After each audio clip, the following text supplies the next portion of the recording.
आता पाहूया टॉप 9 राजकीय बातम्या।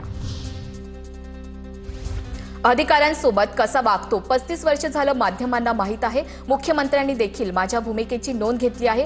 अजित पवारांची प्रतिक्रिया। तर कुर्डूतील प्रकरणावर मला जे उत्तर द्यायचं ते मी दिलं, अजितदादांचा पुनरुच्चार।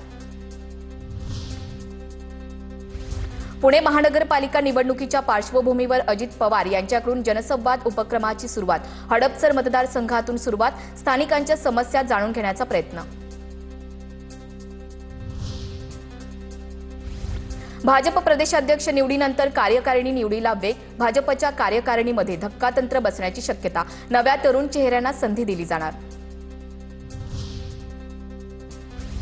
पुण्यामध्ये चुकीच्या आणि नियमबाह्य पद्धतीने प्रभाग रचना। शिंदेंच्या शिवसेनेचे महानगर प्रमुख रवींद्र धंगेकर यांचा आरोप। पुण्याचे महापालिका आयुक्त सत्तेच्या ओझ्याखाली वाकलेत, धंगेकरांचा आरोप। काँग्रेस विरोधात चित्रा वाघ यांच्या उपस्थितीत भाजपचा मोर्चा। मोदींच्या आईनबाबत AI व्हिडिओ बनवल्याच्या निषेधार्थ आंदोलन। चंद्रपुरात भाजपच्या महिला आघाडीकडून काँग्रेस विरोधात निदर्शनं। राहुल गांधींच्या फोटोला जोडे मारत निषेध। मातृशक्तीचा अपमान केल्याचा आरोप।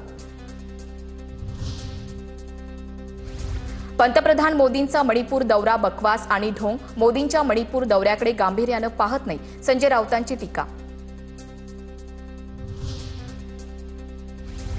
सध्या 10 पैकी 8 लोकांना कृषी मंत्री कोण हेच माहित नाही। कुणी रमी खेळण्यात तर कुणी मारामारी करण्यात गुंग आहे। सरकारला जागं करण्याचं काम करावं लागेल, उन्मेष पाटील यांचं विधान।